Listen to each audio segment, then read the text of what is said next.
What's going on, runners? My name is Cuzzo, and welcome back to the channel. Season 2 Nightfall is live, okay?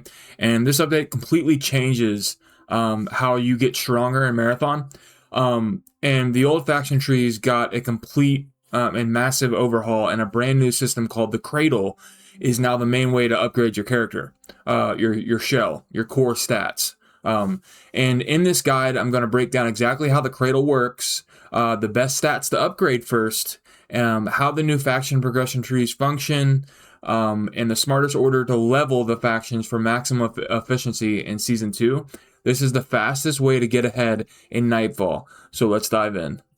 So the Cradle system is the new progression system in Season 2 of Marathon, and basically it replaced the old faction stat upgrades. Now, instead of grinding one faction for agility or another faction for heat capacity, you upgrade everything in one shared system, and that's called the Cradle. And so how the Cradle works is that you go to the matter converter, which is just your vault where all your weapons are, and you break down weapons and equipment for energy, and that energy points will level up your Cradle. Then you take those points that you get from leveling up your Cradle, you get points for leveling it up, and every point you get you can put into your stat upgrades, right? And there are 6 major stat categories, and it's shared across every runner shell.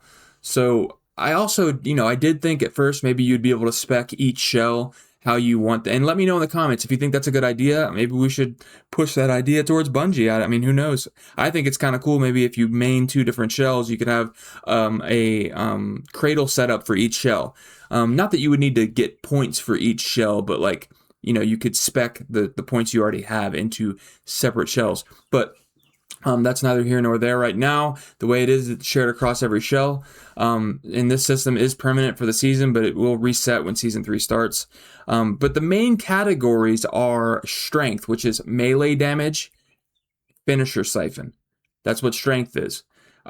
Recharge, Prime and Tactical Ability cooldowns.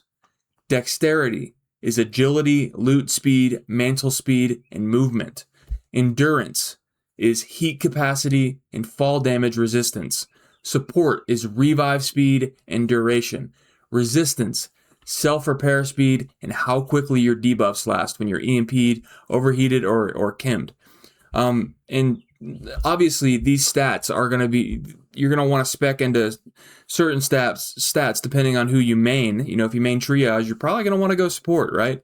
I mean, that makes logical sense. If you go, with a character like Sentinel, I mean, you're probably going to want to go recharge so that you get that snare mine back as quick as possible. There's certain, you're going to spec based on your shell. But the best Cradle upgrade path for most players early season is going to be, in step 1 is basically going to be max dexterity first, or endurance, basically, or you can max dexterity endurance at the same rate. But dexterity and endurance are going to be the first 2 major categories that you're going to want to put stuff into. Dexterity is going to be loot speed and agility, right? So early on that'll be nice. Agility allows you to reach higher mantles, and endurance is gonna help your stamina bar. It really is punishing in the early season when you don't have enough stamina and you overheat a lot. So put heavy points into endurance. The bigger the heat bar and the better, really.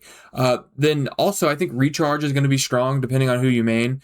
But after that, it's kind of it's kind of up to you. I think some of this is just preference too. If you like to play aggressive and you want to make your knife really strong, you can also spec strength. I know Destroyer has Myrmidon, which is a core that increases his knife damage after you do a thrust. You can make builds around this too. That's what's really cool about this. And then, as you put points into the Cradle, you will reach milestones where it gives you an extra upgrade. If you put 5 or 6 points into endurance, you get a specific perk that unlocks, right? So these are going to be cool to mess with and sort of figure out what's optimal. But definitely you want to max dexterity endurance first. Okay, that's definitely the move. Pro tip though is break down everything blue and below. Save purples and golds for later season when you can run them more efficiently.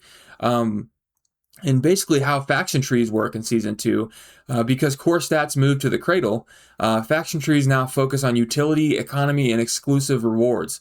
So faction levels now mainly unlock Vault and backpack space, better armory, barters, and daily offers, stronger sponsored kits, consumables, shield charges, patch kits, grenades, faction specific contracts and cosmetics, and credit income and key templates. Now, factions are now about tools and convenience, while the Cradle gives you raw power. And so this I think was a much needed change. I'm really actually happy with what Bungie did here. I think that it's going to be more accessible for newer players. And it's also going to be easier to get the upgrades you want, because sometimes the alien alloy or some of the exotic, gold salvage was really, really hard to get, so they kind of, first season was all about basically, earn your stripes, grind it out. They made it a little more accessible for season 2 for the newer player. So right now in season 2, the most efficient way to level your factions, there's going to be 3 main factions that you're going to want to focus on.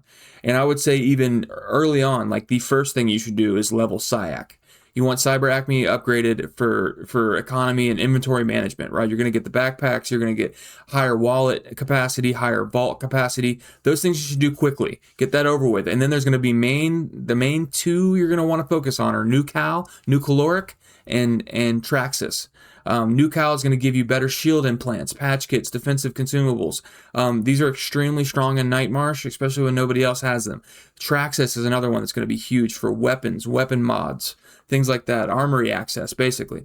Arachne and Mida. Mida is going to be your utility, okay? And Arachne is going to be aggressive PvP and sort of PvP focused contracts. But the golden rule for me would be to only focus on 1 to 2 factions at a time and don't spread your contracts too thin. You also want to run the sponsored kits of the faction you're currently leveling, which is the reason for that. I mean, not all the time, right? You're not going to run a sponsored kit every run, but you want to try to do that because you get huge rep bonuses on extraction for running those sponsored kits. So complete your 5 weekly contracts every week as well, because I think they stack if you miss weeks. I could be wrong about that, but the sponsored survival mode too, you can use to safely grind contracts with lower risk. You should also check the armory every day. Higher faction level basically equals better daily offers. So combine the Cradle plus the factions. Use Syac and New Cal for quality of life while basically pumping Dexterity and Endurance into the Cradle. That's number 1 right now. And that's basically the fastest way to progress in Season 2 Nightfall early on. Use the Cradle for power and smartly grind factions for tools and economy. Drop in the comments, what's your current Cradle build? Are you starting with Syac or going for something different?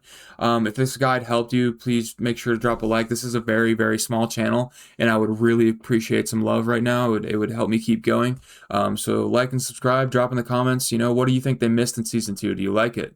I really do want to hear from you. I'll see you on the next one, runners. Stay safe out there.